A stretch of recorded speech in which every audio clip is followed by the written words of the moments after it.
And then when you're done, you hit it and it goes from red to green. Do you ever listen to any of your own podcasts? I do. Do you? I never do. Like I do. Yeah. I listen to the internal ones to audit my messaging and my language. But I don't listen to Dirt Talk all that much. Yeah. Yeah. Same thing. I hardly ever listen to my own DL podcast. Yeah. So, but yeah, it's like, I don't want to hear myself talk. I was there. I know what I said. I try to. The thing I'm really I really watch is whenever I speak. I have it recorded, and then I go through and listen to it and watch it very carefully. Yeah, make sure you're articulated well, and it's helped me a lot to watch my speaking. Yeah, and it's uncomfortable at first. No one likes to hear themselves talk and watch themselves talk, but I feel like you need to watch the game film to actually improve. That's why I watch so many other podcasts, trying to pick up how do they do it, what's the format, how are they asking questions, how the conversation flow, what's happening there. Well, and once you start to have a podcast, you start to appreciate the art that is having a conversation in front of a microphone, because it's a different deal. It totally is a different deal. Like you got to ask the right questions, make sure the conversation flows. Yeah. It's not as easy as just getting an interesting person, because you have to create at least hour plus or 45 minutes, whatever it is, of really compelling content. And there are so many compelling podcasts out there. Yep. It's like, I need to be more compelling than, a Jocko or somebody like that who's very damn compelling. Yeah, I mean, people love stories, right? So I always try to tell my guests, like, just people love stories. Like, just don't give me the product pitch here. Like, go to the next layer deep. Let's talk about this. So it's tough sometimes. So you have a podcast, so you're typically on the other side talking to other people, but you have a company called Diesel Laptops. Yes, Diesel Laptops started a while back. I was thinking about the name of your company this morning while I was running. I was like, because we went to dinner last night and I got a much better explanation as far as what you guys do, which we'll get into in a second here. And I was thinking about, I was like, that's actually a pretty clever, like, that explains it perfectly. Well, it did at first. So here's my problem, right? Yeah. Now we have EVs and we do stuff on mobile devices. So I'm like, none of this makes any sense anymore. So I'll tell you, the only reason we did Diesel Laptops was I'm working for somebody else. I'm starting to do like these kits and starting to build stuff part-time online. And I'm like, first selling on eBay. I'm like, I need like a name on eBay. Like, what am I going to do? And then I do a little research and I figured out most people, I was selling these kits to hook up to commercial trucks. And the 2-word search terms that people were most using on Google was diesel and laptops. Really? I'm like, I'll just call it that. And that's where it started. So it's gotten, the water's definitely gotten murky, but we're going to figure it out, the branding and everything as we go on. But it's such a big brand name in our space now that people know who we are. Yeah. That it's hard to, I don't want to taint that. Well, the guy in here, Riley, he saw you guys. He's like, "Oh, the Diesel Laptop guys are here." I'm like, "Yeah, that's them." I'll tell you what. One of the weirdest things for me is like getting recognized at weird places. Like, I'm sure it happens to you too, because your face out there. But it's just been like I was on an island with my wife on our pontoon boat on our lake, and I'm like with my shirt off, just kind of there. My kids are playing. Someone rolls up like, "Are you Tyler Robertson with Diesel Laptops?" And my wife's like, "What is that? Like, can we not have this in our life?" I'm like, it's kind of part of our life now. So, it's amazing what social media and doing all these things can really do for your personal brand and your company brand at the end of the day. So, I guess go to that. How have you used social media? You've been pretty deliberate about social media. Like I go on LinkedIn. If I scroll through my feed, you're almost always there. Yeah. Almost always. Yeah. And I hope you can say the same about me. I constantly see stuff from you guys, right? Not only that, later we got to talk about how I get my employees to do like what your employees do in post. Cause I haven't pushed them, but so for me, it's been LinkedIn, right? And the reason for that was when I was starting my company, I didn't know anything. And I had all these pressures and all these things. I'm just trying to figure things out. Mm-hmm. And I was like, who can I talk to? Like my wife, God bless her, but she doesn't understand business or what I do. And my dad doesn't, and it was just me in my garage. And like, where do I talk about things and just have an outlet to go? And then I was like, man, LinkedIn, like I kind of had an account for a couple of years, but I was like, well, I'll start posting on here. And that's just been my place I've gone to for the last couple of years. And, now it's similar to you guys. It generates millions of views all the time. And I think I'm probably more transparent than most people on there. I have no problem telling people like, hey, this bad thing happened. Like a hacker stole 40 grand from us. And that's what I learned from it, how we're not going to make it happen again. But I also try to talk about all the good stuff and the things we're doing. And it really does turn into a huge branding thing that people, and especially in your space, just know who you are and what your company does and why you do what you do. And people want to buy from people they like and people they believe in. Mm-hmm. And a lot of, again, what you do here at BuildWit is a lot of that reason is people understand you're not just here to sell a product, you're here to help solve a problem. Yeah. I think, and I oftentimes question, like, why do people still do business with us? Because we suck a lot of times, or at least I suck a lot of times. And I think that's a big piece of it is they at least know we're giving it our best shot. And we're not bullshitting them. We're not screwing them over. Like, this is what it is. And it's not perfect a lot of times, but at least we're telling you the truth. Yeah. I mean, I can tell you the thing that like stabs me in the heart the hardest is like when we go get like these Google 1-star reviews, like you guys suck. Like your tool just doesn't work. And I'm like, we sold 30,000. It works. Like there's something else going on here. Right. Right. But you have, I mean, we definitely have our haters out there. There's no doubt about it. And then we started doing net promoter scores, and, net promoter scores is this range and everything. And I get all the feedback, and, I always go to like the negative ones. I kind of don't even look at the top ones, and they're like gut punches, man. They're straight up telling you what's wrong. But I'm like, I love that. I'm like, you know what? That's what we need to work on. Don't worry about those 5-star reviews. Let's go worry about like, how did we fail this customer and how can we fix it so it never happens again? Mm-hmm. And I think that's a lot of companies don't do that. But that's part of growing a business and trying to figure things out. And as we all know, anyone listening to this, as you scale your company, you're going to have problems. And God knows we've had plenty of our problems happen in the past.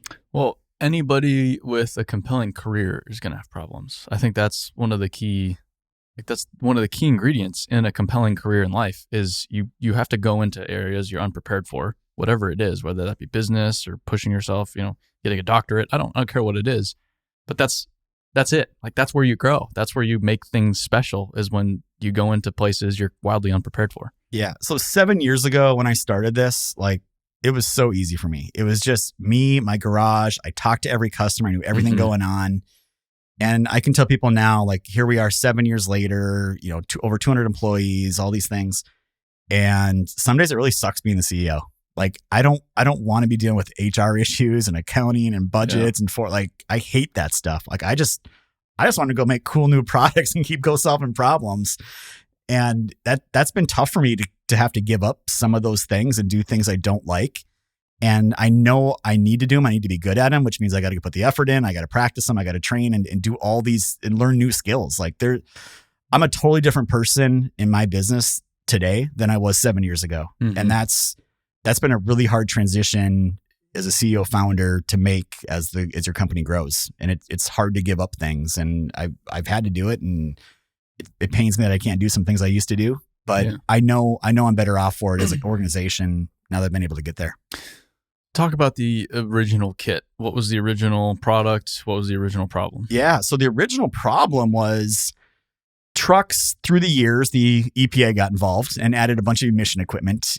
Basically they had to add a bunch of emission parts to these engines to make them meet emission requirements. Mm-hmm. And that created a lot of complexity. And dealers got training, big fleets got training, and everybody else got nothing.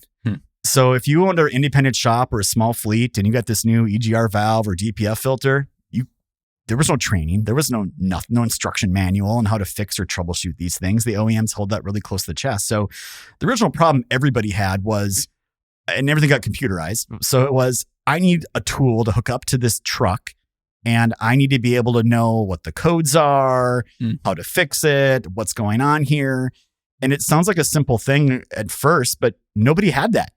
One person made software. One person made the hardware that goes between the truck and the laptop. And of course, somebody else made the laptop, but nobody made all three. So I just like, well, I don't even have my own products at this point. I'm like, well, I found this guy in Canada. He had this great piece of software that just read everything on every truck. And his website looked like it was out of the 80s.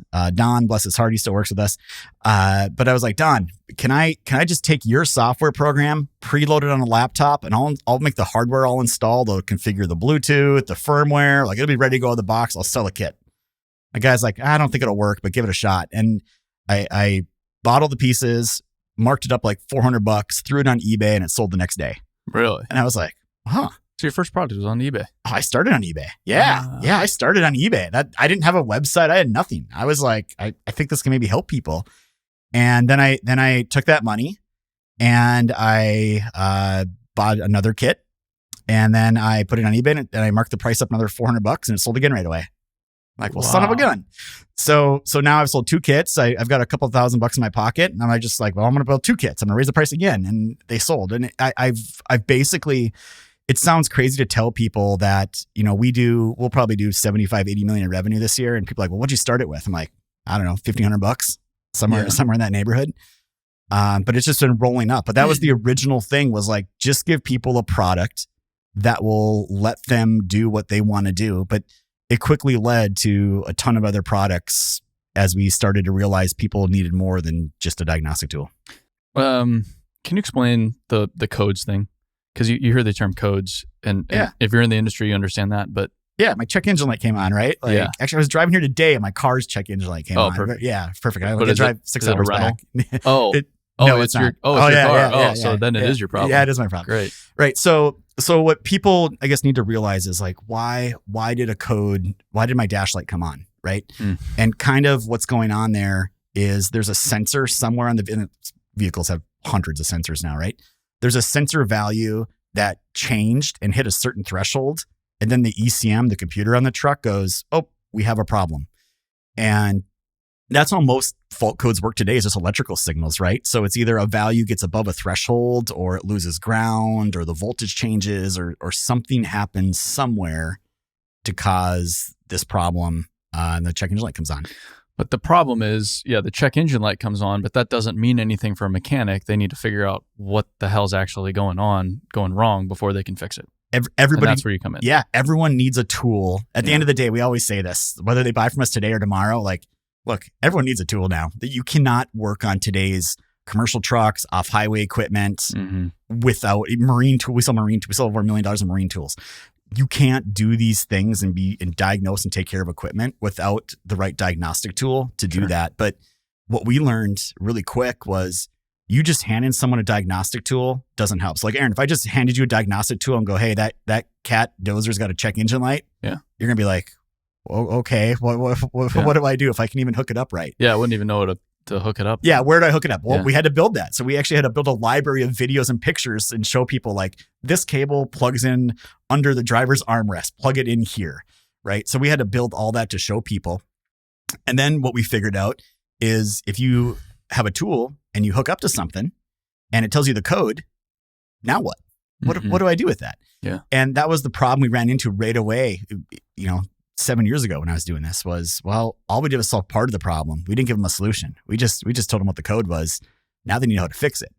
In order to fix it, you need to know troubleshooting for the code. You probably need a wiring diagram. Maybe you need some specifications. Maybe you need some remove and replace instructions or some torque values. Like, you need more than just, here's the code. So I had to go to our team and be like, hey guys, we need to be able to repair information for every single commercial truck and off-highway equipment that's ever existed. And that's a tall order for us to do, but that's exactly what our team's done, is go build that information. And some things are further along than others, but that was the next piece of the puzzle, was like, just let's give them that. But it quickly led into other things like training and the phone a friend and all these other pieces that people need. Yeah, you guys are all over the board now. All over the board. I mean, even just the phone a friend thing, that's pretty slick. So explain that. You have diesel technicians on standby, so I can call them up. Hey, here's what's going on, and they can walk me through how to fix whatever the problem is. Yeah, so we're the only ones that go to market and say, you're not just buying a tool, you're buying a concierge service. Like, I'm going to give you repair information. I'm going to give you the great diagnostic tool. I'm going to give you live diesel techs or IT pros you can call anytime you want. And they can chat with them right on the computer. They can call us in however they want to do it. And we can remote in their computer and take it over. We can actually send them a link to their mobile phone. So if you want to use the camera on their mobile phone and see stuff, we can use that as well. And yeah, we're all about helping that person fix their problem that they have. And to me, that's the way the world should work, right? It should be, if you need to sell the entire package, not just one piece of it help your customers be successful. So we've learned that. And I think where that's evolved us from is we used to just do all that for free and give it away and then get them to buy a renewal each year. And we've started to realize now, like, man, that repair information we built is so valuable. I think customers that aren't our customers that have somebody else's tool would probably want access to it. And we've done that. And we're doing the same thing with our call center. Like, man, I got dozens and dozens of diesel techs from all these different OEMs, on highway, off highway, like all over the place, marine people. Why don't we just offer customers or a fleet or an equipment operator, like, pay us this much a month? You can call us as much as you want for any kind of help you want with anything, and we're going to help you. And I think that problem that we're solving is our diesel technician shortage. There aren't enough of them. They can't find them. And we're saying we're going to be your first line of defense for your diagnostic needs. Yeah, and you're just helping them be more effective at their job, which then if you can make your technicians more effective, you don't need as many technicians in theory. Yeah. We still are always going to need technicians, but if you can't increase your resource, you have to increase its efficiency. Yeah. That's essentially what you're helping with. Yeah, 100%. I mean, you look at, the shortages that I see in our spaces, right? It's drivers for trucks, it's diesel technicians for on highway and off highway. I know equipment operators are up there too. Yeah, big time. Yeah. So what it comes down to us, I think with any problem, there's not just one solution. It's like a multi solutions are needed to a problem. And for us, one problem is we need to get more people involved in our industry, right? And I think us, BuildWitt, a lot of companies are trying to beat that drum and trying to do that. And that's a long-term needle. Like, it's hard to move, but it is a movable needle, and there's things that can happen. We're both doing that. We're on the other side of it as well, saying, well, why don't we just make the people that are up there already way more efficient at their job, as you just said? If now they can do 10 hours of work in an 8-hour day, let's have that force multiplier going out there to make them better at their jobs. And that leads into, so to me, it's a people problem and a technology problem. And then, like we were talking before the podcast, that predictive side. Like, what if we can get ahead of problems before it's all trucks broke down, the sky's falling, and everyone's upset and nobody knows when things are going to happen on the job site? And that's really the future of diagnostics. Can you explain the predictive side? Because I didn't know this was a thing until 20 minutes ago. So I didn't believe it when I first heard it a year and a half ago. Yeah. So, interesting enough, a little backstory on this. There's a gentleman that came out with this paper like 15 years ago. And it's almost like this roadmap of the world of diagnostics, going from things will first get electrical, then we'll have diagnostic codes, and then we'll get better at it, and then we'll get predictive, and then we'll get to AI. And I'm like, I looked at it, and this thing is old, right? And I'm like, man, this guy actually had it exactly right. Yeah. And the world of predictive, and there are billions of dollars getting thrown at this, right? So there's companies that have raised hundreds and hundreds of millions of dollars. Their valuations are through the roof. And they're basically went out there and said, look, if we can get data constantly off of that piece of equipment, it can be a wind turbine, it can be a railroad locomotive, it can be an off-highway piece of equipment, it can be a commercial truck, automotive. If we can get data off constantly, we can build the AI tools and machine learning to not only know before you have we'll let you know before you have a problem. We'll do that getting data off your vehicle, but we'll compare it to all the other data sets we're collecting everywhere. So you imagine just getting this big, huge world of information and having a lot of smart people building different models to slice and dice and look at that and be predictive before you have a problem. So I truly feel that's the future in all these spaces of any powered equipment, whether it's EVs or whether it's diesel powered or gas powered. It's going to be that model of everyone trying to get ahead of the problem. How you explained it was every when something throws a code, it's hitting a certain threshold. If it's below the threshold, you're not going to get that code, but that doesn't mean there isn't a problem brewing. Yep. So you can identify, hey, there's an irregularity here compared to the data set that we have across the board of this machine of this many hours, and it says, okay, there's not a code yet, but the battery could fail tomorrow or next week or whatever it is. So you probably ought to go repair that. Yeah. I mean, it's looking at so many variables. It's looking at, how many hours on the equipment. It's looking at what's your geographical location, what's the weather temperature there. Like they're taking all these variables and figuring these things out.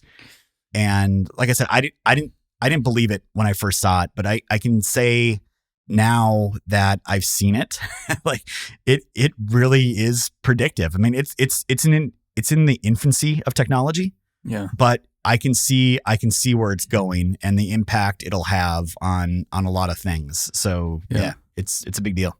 Because that's kind of that's where medicine needs to go. It's the same thing as medicine. You go to the doctor when you're sick. You should be going to the doctor. Hey, you might get sick here. In theory, it's the same thing with a piece of equipment. We're purely reactive right now, essentially. Sure, you have PMs and all that, but it's mostly reactive. Hey, there's a code. Hey, this thing broke. You park it, and then you wait for someone to show up to fix it. Sometimes that can take weeks right now. Yeah. So if you can get ahead of that or know that you're going to need this part in a few weeks so you can order it in advance, which is a big deal right now, game changer. It's a huge game changer. And that method you talked about with doctors, I don't know what country in the Far East does it, but the doctors actually get paid on the wellness of patients, not the sickness of patients. Oh, go figure. Yeah. So they and that's, you said it right. That's the way it should be. Yeah. And the way we talk about all the data we collect off vehicles, we call it diesel health. And we always say, look, you go to the doctor, what do? They check your height, blood pressure, weight. What are they doing? They're establishing a baseline. Start getting data off your vehicle, get the baselines established. And if you're constantly pulling scans and data off it, you can start to know how things are behaving, how things are working on your truck. And again, we're in day one of this stuff or day zero of this stuff, right? It's going to be a while before this stuff's all really mainstream.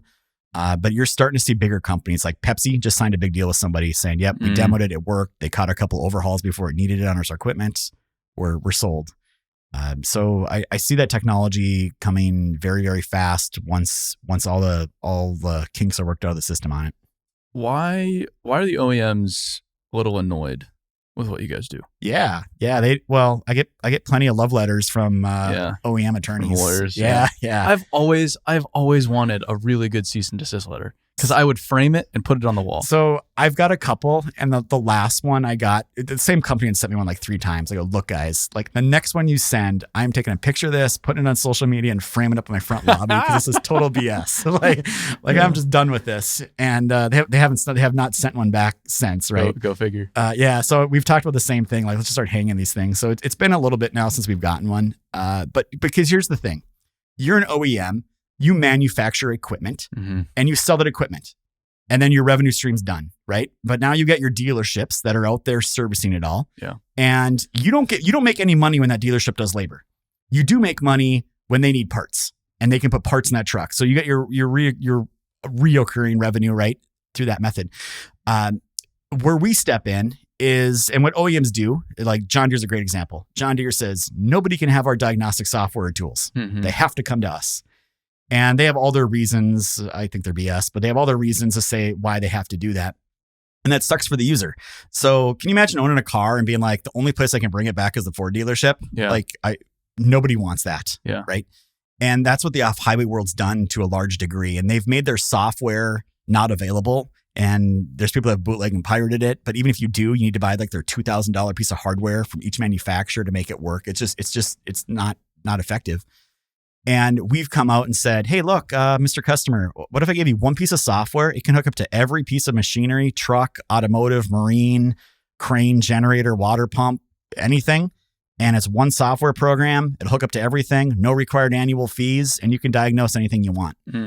And OEMs don't like that, and dealerships don't like that, because all of a sudden that John Deere dealer, for example, thought everybody has to come to him, and now the customers have an option to do it themselves. And it goes a lot into the right to repair. But it's so funny because even if they wanted to repair everything, they don't even have the capacity right now. So you're only screwing your customer. Yes. Yeah. The only reason I exist is because dealerships kind of suck. That's the honest to God's truth.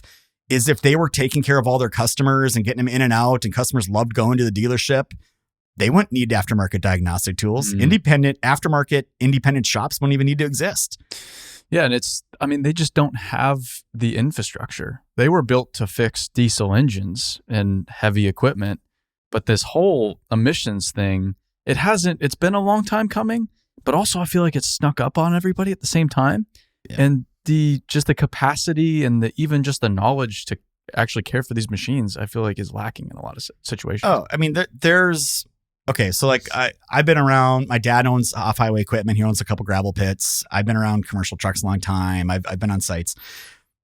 when you talk about like preventive maintenance with people, usually what they just go to is like, oh yeah, we do oil changes. Like, how often? Like whenever they got time, like you can just tell they're not focused. I mean, those machines are knives and forks to them, and they don't look at the cost and the ROI as much per se on the machine. They're just looking at the jobs. So there's a real lack of maintenance that happens all over the place. And I'll say even this, I worked at dealerships. I was a service manager there, and this is a pretty successful one.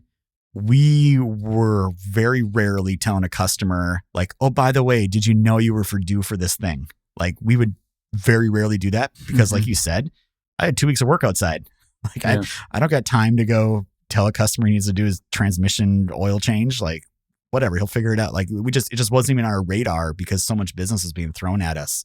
So the industry has a severe lack of preventive maintenance situation going on, which compounds the problem of the trucks breaking down and the equipment breaking down and the ripple effect that happens from all these things. Yeah. See, this is where it gets tricky though, especially on road. You get the owner operators. They can't afford to maintain their trucks a lot of times because that's downtime that they, like a lot of them they're working wire to wire. Yeah. And it's every man for themselves. And sometimes they just can't even afford to go maintain their trucks. And so, which becomes a bigger and bigger problem.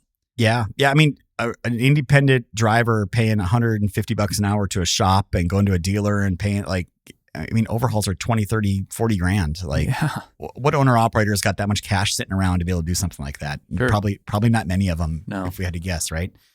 And it's a really owner operators, that industry is so wacky. Like so many people entered it like the last couple of years because the freight rates were so good.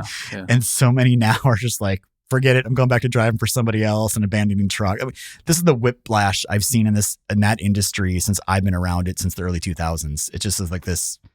There's super high highs and super low lows, and some of the big ones stay through it, and the smart ones. But owning a truck, man, it's like running a business, and a lot of them just want to be a cowboy a lot of times and don't understand the dollars and cents and budgeting and all the new skills they have to learn to do a new role. I think going back to the OEMs and the dealers, there's a disconnect there. I think the emissions deal and their unpreparedness, I mean, they're doing it, but they're largely unprepared. I think that is indicative of the disconnect between OEMs and dealers that I've seen typically. Like the OEMs created this technology. They're the ones that made it. Yeah. So their dealers, they should be able to keep up. Okay. I worked at a dealership for over a decade. So I'm gonna let everyone on a big secret here. Oftentimes new equipment and new stuff would show up on our shop before we even knew it existed. Like it's crazy. And we'd go like hook up and we get like the software would just be like unknown fault code. Like what the crap? Even the software work. And then we'd get a fault code and we'd look at the repair and be like, call OEM. We're like, wait, so you have, it was like every step of the way. And it'd be like, we just visited, Dan Ninus was here with me. He came from the Freightliner dealership world. And he said when the brand new trucks just came out with the new engines, it came in for its first oil change. No oil filters available. No available anywhere. Love it. He's like, we can't even do that. So people think like these dealerships, like, oh, they get all the training, they get all the stuff ahead of time. Like, no. Like it is, and maybe some are better than others, but yeah, the ones I've worked at, it's been a scramble, and then they're flying engineers in there from the OEM to try to help you out and trying to do things, and it's the old Chinese fire drill is what happens. And it's a lot of frustration. I know a lot of technicians I've talked to, they're very frustrated, which then leads to turnover, go figure. Yep. And then their customers are really frustrated too. That's the number one problem. I talk to more equipment customers than most people now. That's the number one complaint is these highly complicated emission systems that throw codes all day long. And it's really impacted their operations because they just have more downtime. Yeah, and a lot of it comes back to what we talked about earlier is they don't know how to properly maintain them. Like those DPF filters need to come off every once in a while, go in a machine and get clean and all these things. And people don't ever actually, it's like going back to the doctor example, you have a DPF that's plugged. People are usually like, oh, regen it and kick it down the road and let it'll go. That's the exact opposite of what you should do. Yeah. What you should do is figure out, like, well, why is it plugged? Uh-huh. So like, I'll tell you a story. I'd hired my first ever diesel technician trainer. We have a training department, training all over the country we offer. And I hired this guy And we, my first day, I'm like, hey, let's go to a local repair shop here so I can show the tools work and get you familiar. And we get there and I'm like, oh, hey, we're just here to check out. He's like, yeah, go ahead. Go check out that truck there. It's got a problem. And I go over there and the driver's in the cab, right? And we're like, hey, what's going on? He goes, man, this thing needs like a regen like every couple days. Like I can't do it with buttons on my dash. I got to bring it to a shop. Like, well, how often has this been going on? He goes, like weeks. And all they ever do at every place is they just regen it. And then I'm good to go for a couple days. Nice. And my guy's like, all right. He goes like, anything else going on? And he's like, no, I don't think so. He goes, yeah, I'm going through like, I found like I'm putting a lot of oil in here more frequently than I have been before. I'm like, okay. So my guy goes, hooks the laptop up and there's like the regen codes, but there's a code for overspeed. And he looks at it, he goes, oh, I already know what the problem is. And the guy's like, what? He goes, I guarantee if you take that intake off the turbo, there's gonna be oil in there. So we go over there, we rip it off. There's oil there. He's like, yeah. He goes, you got an oil leak happening, and it's just pushing it through all the way to the DPF filter and plugging it up. Oh, and the guy's like, I've been driving around for weeks, and no one's done that. And then they'd regen it, and so it burns the oil off. Yeah, it burns off. He's good for a couple days, and then it gets stuck up again. Yeah. Oh, but man. nobody fixes the upstream problems. They just keep kicking the can down the road. Yeah, and then blaming this junky emission system and this and that, and it all comes back to no one's ever told people how to properly maintain and how to properly troubleshoot these things. The OEMs don't do it for their customers. They hardly do it for their dealers. And that's really where our diesel technician training centers have come in, is we have these centers all across the US, and that's our most popular class, is we're going to teach you all about after treatment. Yeah, continuing the doctor example, it's like most people don't learn how to eat properly.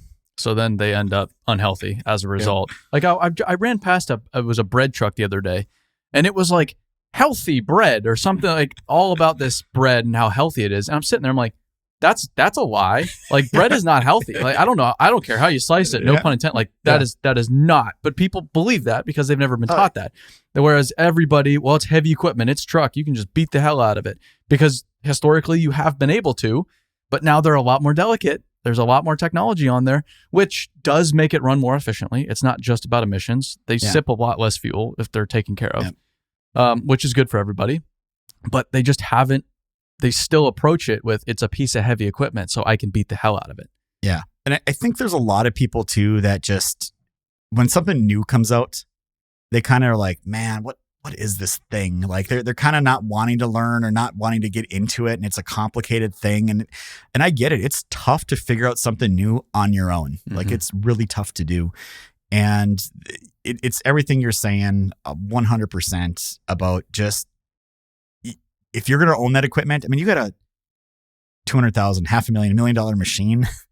You probably need to spend a little bit of time and money understanding how these systems work and what you can do to protect that engine. It's like I was just at Fleet Guard, who's right up the road from you guys here in Nashville. And they're a $1 billion company. They sell filters. And the guy said it best. He's like, look, you can buy a fuel filter anywhere. Like he goes, you can buy one from China, or you can buy one from us. We're going to charge you a lot more. He goes, really, at the end of the day, we're the last line of defense for your engine, for your fuel system. Like something gets through your blown injectors and everything else. Do you really want to go buy something that costs 80% less? You get what you pay for, right? So people got to spend a little bit of time and think through these things a little bit, besides just throwing the truck out there and, like you said, beating the snot out of it. And I hope my dad's listened to this, because he does that quite a bit. So, but I see this.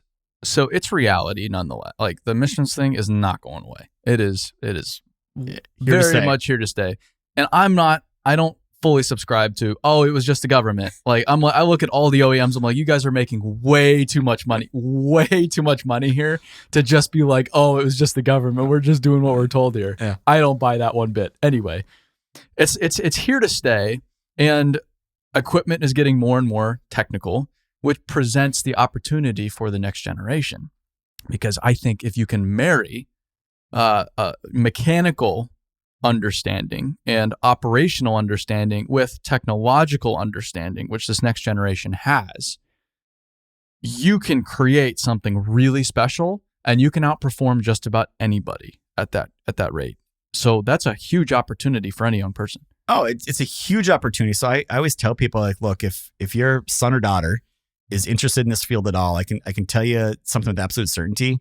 If they get in this profession, they're never going to worry about a job in their life. Yeah. Like, they're always going to have a job. And the fact is, they're going to be making six figures in a couple of years. It's only going up. It's only going up, and you never have to worry about employment. And that's something a lot of people can't say. And you are absolutely right. The people that understand electrical, they understand how these systems work. They're like gold, man. They can literally name their price on what they want to make as a diesel technician. And there's diesel techs working for other people making 100, 150, 200 grand a year working for someone else. And when they open their own shop or open a mobile truck, they can make even a lot more. Yeah. And that's the cool thing about this job too, is you can have your own truck. So you can be doing your own thing. I mean, you're running your own business essentially, and it could just be just you. That's been the huge shift I've seen the last couple of years in the diesel tech space, is these guys are working for somebody else in somebody else's shop or somebody else's mobile truck. And then they realize like, well, wait a second, I'm getting paid $50 an hour. I own my own tools. If I buy a truck and find a customer or two, I can make $150 an hour. Yeah. And all of a sudden, boom, they're in business for themselves. And I think a lot of those guys go through what a lot of business owners do. It doesn't matter what it is. They're just trying to figure out how to, deal with receivables and bill the customers and all the stuff that comes along with it. But I mean, there's a company out there that scaled up from like one truck to thousands and sold it for hundreds of millions of dollars. So it's like any business, you can scale it up and do, the sky's the limit on how you want to run it.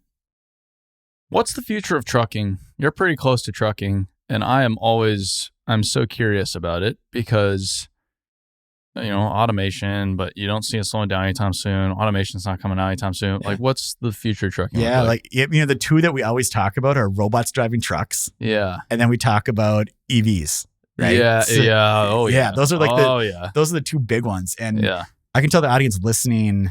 So I'll just tell you my general diesel laptop stance on this is I was late to the diagnostic tool game. I've only been in the business for 7 years. There was companies 20 years before me doing this. Yeah. And, the next biggest competitor we double their revenue size now. Like I lapped them in 7 years, and I'm like, man, this little EV space, man, this is like the great reset. Like I'm looking at my chops to be the first ones here. So what I've learned, I guess we can talk about EVs first. So first of all, I've been invited to Navistar International Truck. I've been to their place. They did a great thing with me. We're working with those guys. I got to drive some of them. Mm-hmm. Man, they are fun. Like you throw that pedal down, like it's immediate. They get up and go. Yeah. It was like a school bus. I was like, man, it's almost dangerous. The kids in here, but it was a really cool experience. I've talked to the Mac guys. They've been on my podcast. We're good friends with the guys at Exos who are doing EV stuff. I followed the whole Nikola saga as that whole thing unfolded. Just a burning wagon over there at Nikola. But at the end of the day, EVs are going to be a long time before they're in the United States in any kind of huge capacity. So it's going to take a while for a couple of reasons. One, if you want to buy an EV truck today, you got to start planning at least a year out. It really takes that long to figure out the infrastructure, what routes are they going to run, how much battery do you need, weight ratings, and a lot of the trucking world is based off how much you can haul, which is weight. And everyone wants the lightest truck possible. Well, a standard class 8 diesel powered truck, you're probably 17, 18,000 pounds with a sleeper. You're over 30 with a EV. It's hilarious. It is. Yeah. So you're like, okay, I can haul less. And the range is like, Kenworth came out with theirs last year, and the range for a day cab model was like 200 miles. I'm like, okay, so you can't haul as much, and you have to have less than 200 miles a day. Like you just narrow down so much, like the applications for that truck. So you see other companies like Navistar, like we'll do school buses, and school buses make tremendous amount of sense. They're back at their place every day or twice a day. They can charge during off-peak hours. They have set routes, and it makes great sense. And I think Mac's doing a good idea too. They're really focused on refuse. Same thing as buses. They have a set route they go. Yep. They're back at certain times. Yep. People don't want brakes squealing and all these things happening at 6 a.m. picking up their garbage. Like that makes complete sense. So I think when people think EVs, they think like the Tesla and the over-the-road trucks moving up and down the freeway, hauling the 18-wheelers. Man, it's going to be a long time before we see there's not even the charging infrastructure. No, and you're just constrained by physics. Because, like you said, you have to add more and more batteries. If you want more range, you have to add more batteries. Yeah. But then you're adding more weight, which doesn't work for trucking. You're working against yourself. Whereas Tesla can get away with it because you don't need that much range driving around a city. And if you're home every day, charge it every day. So you go, maybe 100 miles, so you're good to go. So here's the thing with charging too. Like if everyone decides to charge their trucks during the day, it's not going to work. Like they have to be charged off peak hours just for the demand on the grid and the cost of it. And there's a lot of variables through this whole thing. And people are always like, well, why are you so excited about EVs? I'm like, well, number one, I've been around enough EVs. Like I popped the hood on one and I thought there'd be nothing there, like the Ford Frunk. I was like, oh, there'll be nothing here. It was full of stuff. There's full of stuff underneath the frame rails. It was just different stuff. And they need cooling systems and there's different electronics and different sensors. Well, the data coming off them is probably so much more advanced. Oh, the data is. And then where I actually think our biggest opportunity is people don't realize every one of these charging stations is a mini computer system. And it's got wires, it's got sensors, it's got electrical. I'm like, okay. Man, if every fuel pump turned to an electrical station, I'm like, just what if somebody made a diagnostic tool to actually hook up and diagnose all these charging stations and they have problems and do these other things. So for me, I think there's a huge opportunity there, and we're still all in learning mode, but I can tell you at our training centers, you'll soon be seeing our online platform, you'll soon see EV training because people need to be safe. A school bus tips over, you got high voltage wires, like you need the jaws of life to do something. Like, what are first responders doing? What are recovery towing operations doing? How do they not kill themselves? How do they not drag the wheels backwards and put the reverse current back into there's things that people need to know about these to actually be safe as well. Mm-hmm.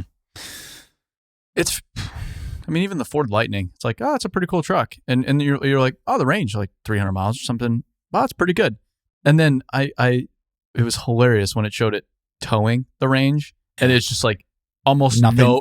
Almost nothing. Yeah. So if you want to drive around, it's a great pickup truck. Yeah. If you want to do pickup truck stuff, not a great pickup truck. Yeah.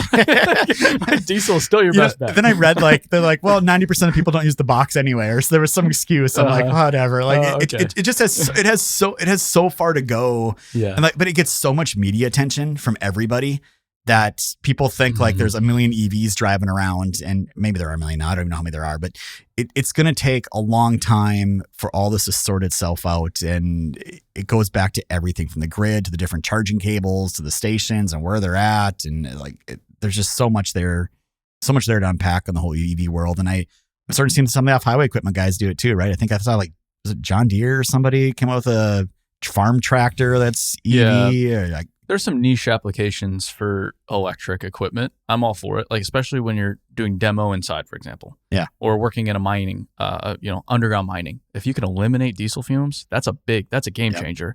Yep. But to make an electric excavator that's going to work for 12 hours, yeah, it's gonna be tough. It's going to be a while. Yeah, it's going to be a while. Yeah. So what's the deal? But there is a lot of electric equipment that has a trailing cable. Yeah. So all typically big mining shovels. My dad's got a drag line that they made electric. Yeah. Yeah. So it's all, so most of that's all electric. Like you'll walk up to one of those shovels and you'll just hear the cables slapping and as the dipper opens, you'll hear kind of the squealing of the steel rubbing against itself, but you're not hearing it's not, there's no engine. It's just whirls inside of the machine. Yeah. Okay. EVs. Autonomous trucking. Yeah. Robots driving trucks, man. Yes. Because you go to Arizona, every time I drive down to see my sister in Tucson, so the Google trucks are everywhere. So I got a fun fact for you. Do you know why they do EV testing in Arizona or the United States? I don't know the United States. I just know California is not very cool with it. So then everybody came over to Arizona. So this is another backwards thing here. In the United States, we make laws to ban things. Mm-hmm. The rest of the world usually makes laws to allow things. So a lot of European companies, they don't have laws that allow them to do EV autonomous driving. It's not allowed by law, but here there's no law against it. So they can do it here. In Arizona, it's straight, flat, all those things. Yeah, and dry. Yeah. So what it really comes down to with EVs is processing power of all, there is so much those things are looking for and having to look for, right? And all the variables that go along with that, with reflections and curvatures of roads and the road lines and the speed limit sign, rain. There are so many real world variables our human brain just does in a split second that computers, they're getting there. They're not there yet. So I guess the best example I can give is in the commercial truck world today, ADAS, Advanced Driver Assist Systems. I think we're in the automotive world, we're all familiar with these, right? These are lane guidance. These are, adaptive cruise control, like all these cool things that we all love in our automobiles today. So we're kind of on like Gen 3 of that with commercial trucks. And it really all kind of sucks still. Like, they're getting better. Some are getting way better. So Daimler and Volvo are like way out in the lead in this regard. But it still has a way to go. So people that have like kind of the older stuff, man, if you're coming on a curve with a guardrail, the reflections are causing problems, and it just it's not the best stuff in the world. It's way better than it was 10 years ago, but it has a ways to go. I think the other big ones are it's really going to be these like private companies or the public companies now. So like Too Simple, they went public last year. They actually are not a truck manufacturer. They are a company building autonomous attachments that go in the technology for the vehicles. So their hope is to actually go sell it to the OEMs so they don't have to develop themselves. Yeah. The whole thought is OEMs are good at building trucks, and they're all trying to say they're trying to say they're software companies. And Daimler and Volvo have so many resources, and they're in the automotive space as well. So there's crossover. The other guys, PACCAR and those guys, not Mac, but PACCAR and International, not as much. So I think they're all looking at it like, okay, we need to partner with someone that really knows how to do autonomous and embed that technology in our trucks in some way. So it's still going to be a long time. So I had an expert that I talked to. I did a webinar with them and a podcast with them, and he's talking about all the different types, right? And there's everything from like drones above and using guidance to tell the truck where to go to platooning, where you got 2 or 3 trucks literally bumper to bumper doing 70 miles an hour down the freeway. I've heard that's more promising, but I have no idea. Some companies love it, but like I can't remember if it's Daimler or Volvo. One of the big ones, they abandoned it about 2 years ago. Really? They said, nope, we don't believe in it anymore. We're going a different direction. So at the end of the day, people just need to realize, I mean, there's billions of dollars here. People are pouring into this, trying to figure things out. A lot of it has a long way to go still. And here's the thing with driverless trucks. Who unloads the truck when it gets somewhere? Yeah. The driver. Yeah. The driver a lot of times is doing it. So I think people look at robots driving trucks and they think the up and down the freeway is the place. I don't think so. I think the place will actually be like the loading yards. So imagine a world where a driver drives his truck in, pulls into a spot, hops out, hops in another truck, and drives to the next location. Mm-hmm. And then that truck's just on robot control in the controlled environment. It's not dealing with 70 miles an hour and all these variables. It's doing 5 miles an hour cruising around. So I think, in my opinion, that's probably where we'll see autonomous trucks work best. And I kind of view it like all the warehouse robots like Amazon has and these guys, right? Like controlled environment, they got grids, they got all these things, and robots are just shuttling product from point A to B. And I think that's how a lot of these bigger shipping and distribution centers will operate outside the warehouse space. It makes sense. So the company still with the most autonomous miles in history is Caterpillar. And that's because they've been doing it for 20 years in the mines, mostly in Western Australia. But mining, it's pretty simple. I mean, you take it from the pit to the crusher, pit to the waste dump, pit to the crusher. And you don't have Karen in the minivan doing her makeup, swerving into your lane. You don't have to worry about that. Yep. So you can automate it because you just have to figure out the environmental components, but you don't have to worry about the human element. And there's no opportunity for error there with these, because you kill one person. Oh, you're shut down. You're shut down. Yeah. I watched it with Uber. Yeah. Uber had a massive program in Tempe. They killed one person. The person was at fault. The robot car wasn't, but the whole program got shut down overnight. Yep. Huge, hundreds of millions of dollars poured into this program. And the irony is autonomous driving is way safer and way more efficient than human beings. It can, like on a 2-lane highway, if you automated all trucking and driving, there wouldn't be traffic. Yeah. Ever. So like the last car I bought had adaptive cruise control on it. So I'm family trip, got the wife and kids in there and I'm driving along. And my wife, and I'm just like, oh, adaptive cruise. I'm just like going in between lanes and everything. And it, kind of breaks hard one time because someone pulls up. She's like yelling at me. And I'm like, I'm not even doing this. It's the robot. Like, she's like, can't you just drive it? I'm like, I guarantee you this thing can drive better than I can. Like, I have full confidence in that. And I agree. I've seen enough videos of automatic braking and collision avoidance stuff like kicking in when the human driver just never would have caught it. So I fully believe in it. And it's like it was told best to me. But Richard's the name of the expert. He goes, look, first 99% is not tough. He goes, it's that last 1% that we have to get perfect. And he goes, there's bigger questions that need to get asked. So say in a situation where either your car gets crashed or you drive and crash into somebody else, which one does the car pick? Yeah. Right? Yeah. Yeah. And those are the questions people throw around, Yeah. Yeah. Which is, it's true. Yeah. But also, there's going to be far less people dying from automotive accidents, assuming everything goes autonomous. But that'll be who the hell? Yeah, if ever. Yeah, I don't know. Yeah, you see it in Tesla's numbers. They'll tell you like how many crashes per mile when it's on autopilot versus like not, and the number's like double or triple better than humans driving cars. You can't really argue with it. The funny on the adaptive cruise control. So I have adaptive cruise control in my truck, but I drive a lot of rental cars, all different kinds of rental cars. Most have adaptive cruise control, but a lot of them still don't.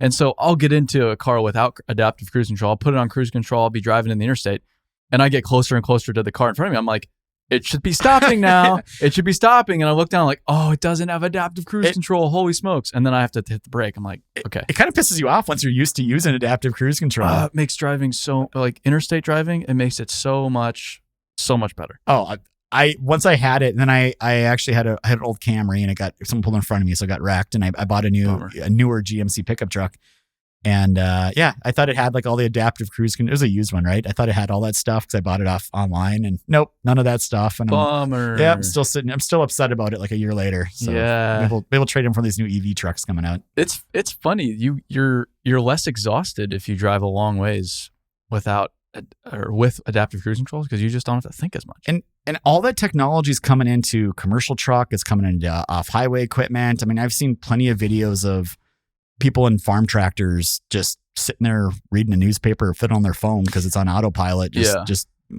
tilling the field or planting seed or whatever it's doing. And it's going to be really interesting to see where, I mean, you just look at how far are we going to be 10 years, 20 years from now, right? So on the heavy equipment side, it's funny. You see a lot of people write off the equipment or just say, oh, well, it runs itself and this and that, which is true, yes, but you have to get it set up and you still have to understand the machine. And so there's still a lot of skill involved in just getting a model into the machine and knowing where you're at on the job and just getting that machine to get to the point where it is going to go grade a road itself.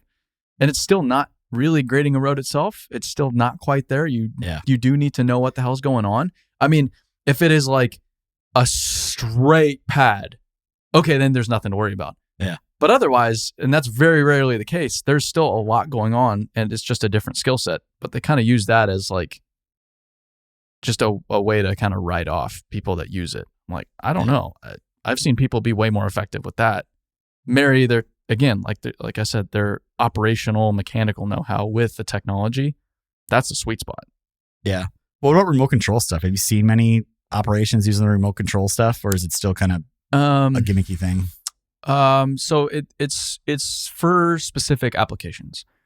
So if you have, say, and actually it's pretty slick. So one of the biggest commercial examples that Caterpillar has is they have loaders that are remote control for a company called Associated Terminals on the Mississippi. So when they unload barges, they have these big clamshells that come in and go grab aggregate or sand or whatever's in these barges, but they can't get the last little bit.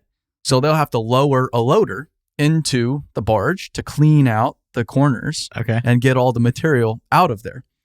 The problem is if you fall into the river, odds are you're not coming out, which it's wildly dangerous to be on these barges. And two, you're only in there for like 30 minutes. So you show up for a shift, you wait around, you run the machine, and then you wait around some more. Yeah. So this allows someone to be in a controlled environment, go into an office, sit in the operator station that they would normally be in with the loader, but they're not risking falling overboard. And okay, this loader's done. Great. Now you switch to this one.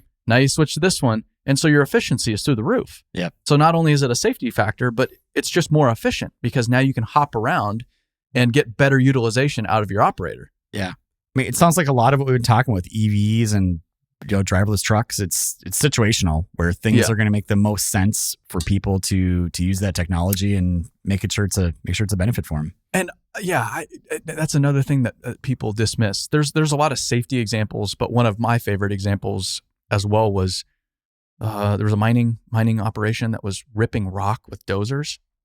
Anybody that's ripped rock with dozers know that just beats the hell out of you. Yep. I mean, just obliterates your body.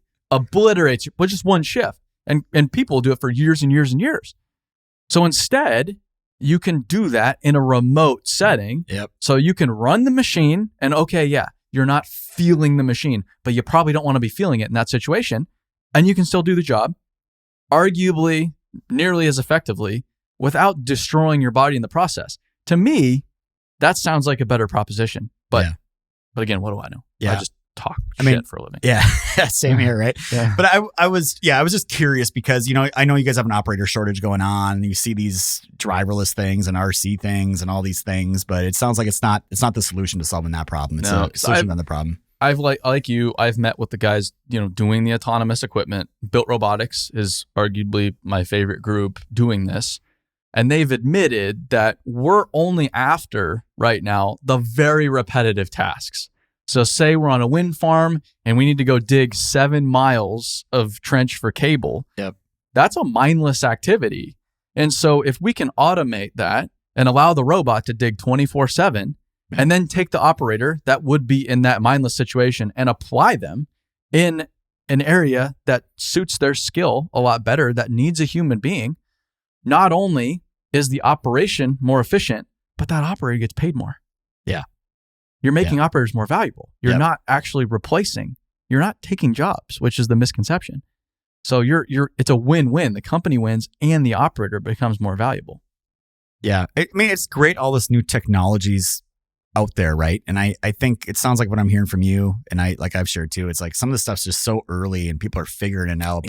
But I think like you said, like Caterpillar, they're not going to back away spending less money on that kind of stuff. Like they're going to keep throwing more money on it. And again, it just makes it a real interesting future as things keep going on here. And I mean, the fact is there's a huge shortage in talent gap right now. I mean, there's 11 million open jobs and there's less than half that unemployment. Like it's not like we're going to go make more people all of a sudden, or people are going to start buying substantially less. Like we gotta figure it out and get the right people in the right jobs and get technology in the right places to make everyone more efficient and better at their jobs. Yeah. What does diesel laptops look like going forward? Yeah. So going forward, I mean, so a lot like you want to make the dirt world a better place. I want to change an industry. So when I first started this, it was, everyone's like, why do you do this? And at first for me, it was, well, hey, I just want to put food on the table for my wife and kids. I had a wife that didn't work and a 1-year-old and 3-year-old. Like I need to put a roof over their head, give them food. And then it became, well, can I hire a couple of people and make this like a, profitable business and get going? And we check that box. And I was like, man, can I make this like a real business? And like, can we go far here? What can we do? And I think we've checked that box. And for me now it becomes, hey, my industry, we got all kinds of problems when it comes to repair and diesel techs and all these things. And I'm really tired of our industry talking about the same solution to that problem for the last 20 years and having negative impact, so to speak. Yeah. So I'm like, you know what? I think I'm fortunate to be in a spot with my company to be able to impact an industry for the better. Mm-hmm. And that's really, and I'm, part crazy for doing this, but I can choose each year. Do I go pull millions out of my company, or do I just go spend it all and help solve a problem that needs to get solved? And for me, it's gone beyond just, hey, I'm here to make a buck and make revenue and do these things. I'm here to go help solve a big problem that no one else has been able to solve. Yeah. And maybe I don't get there, but I'm sure as hell going to find out through that process. So I think that customers that know us and know our company understand that story, and that's where we're going. I mean, I can tell you there's no reasons we do certain things. Like it's just because I just do it because I'm like, I think this will help a lot of people if we do this thing. Like I'm going to invest well over $1 million in a training center in Columbia, South Carolina. Like that makes no sense. Like how am I ever going to get $1 million in profit back out of a training center in South Carolina? It's not a metro area. but I know I need that piece of the puzzle to accomplish the longer objectives that we have as a company. So for me, that's where we're going. Is we're gonna change an industry. We're gonna go help fix this employment gap and this reactive model that we have today that absolutely sucks, and we're gonna help push this industry forward, kicking and screaming in some cases. But if it's not me, it's got to be somebody, and I'm sure I'm going to get some people along the road that join up with us. Yeah, and there will be some upset people, but it has to happen. It has to happen. And I like you said, I'm just tired of this same conversation. You go to the conferences, it's the exact same conversation every year. Yeah. Every year. Over and over and over. Every conference. Yes. I go to all the different conferences. Wait, are we going to the same conferences? It's, I mean, yeah, they're probably all pretty similar. Yeah. There's just no one sitting around. I mean, and I'm generalizing, painting with a broad brush. There are some remarkable people, most people that, work with us. I'm talking industry average though. It's just like everybody has their hands up right now. Like, we'll figure it out. Well, the thing I always say is everyone points fingers at everybody else, but never point at themselves. So I don't care if it's a dealership, a manufacturer, a fleet, like nobody's looking at it saying, man, how can I go help this situation? Yeah. Very few are, right? There's a few out there, but most people just want to complain about it and blame millennials or Gen Z or Gen whatever, or blame the economy or go blame their local government or local tech college, right? Don't take responsibility. Yeah, it's all their fault. That's why I don't have techs. I'm like, yeah, so we had we arranged a phone call with a very large trade organization and a really, really phenomenal, successful contractor, unbelievable contractor. They've invested in our business. And the trade group was really interested in how have you guys done this? Because they don't have a workforce problem. They don't have a retention problem. They have a really wonderful thing going, really, really special. And they say that it started with us. We had to look ourselves in the mirror and ask ourselves, are we serious about this? And are we willing to change to make this better and to get us in this new direction? And the answer was yes. And that's the journey they went on. And it's paid dividends for them.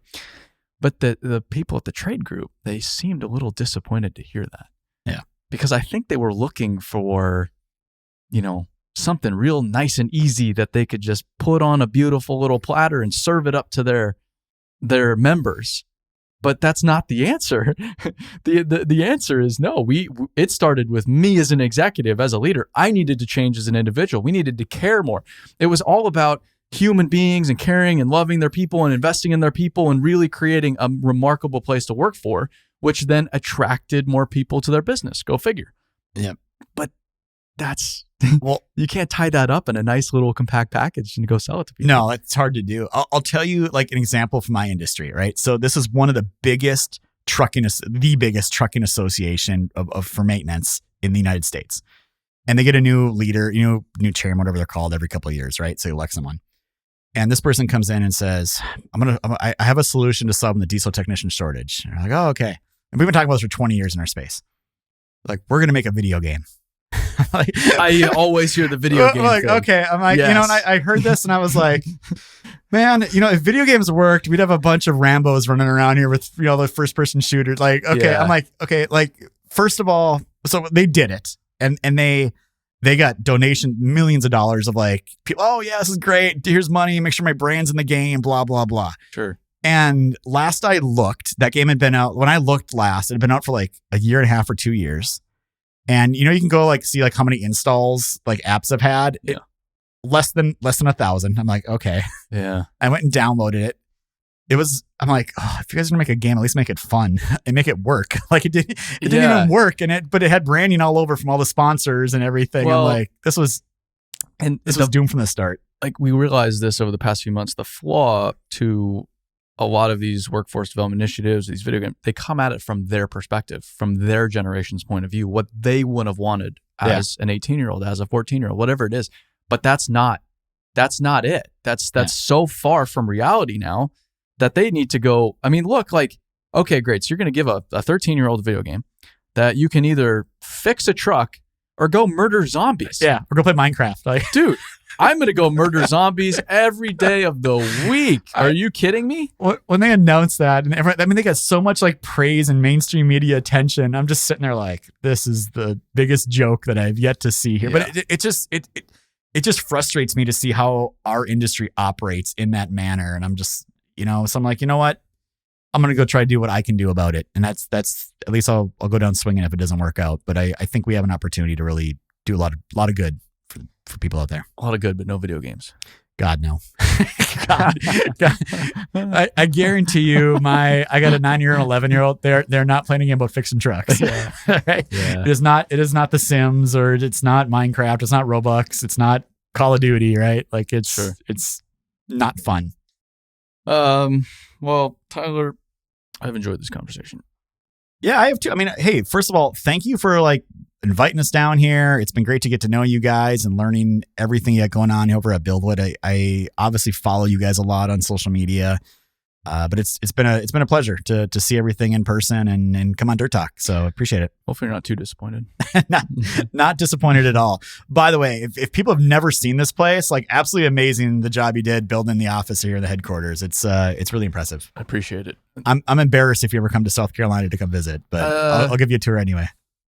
You see, but South Carolina, my expectations are a little lower, which is like that, and that I don't mean that in a bad way, but it's just like I think you can get away with more in South Carolina. Like it's just South Carolina. It's just an easier going. You're in the South. I know Nashville's the South, but it's so up and coming now. It's not really the South anymore. Yeah. Yeah. Well, it is a little bit different in South Carolina. It took me a little bit. And if people are listening to me, they probably realize I'm not from South Carolina, but I absolutely love it there. It's a great place to raise my kids. It's one of my favorite states. Oh yeah. I love South Carolina. Yeah. I mean, I don't want people to take that the wrong way.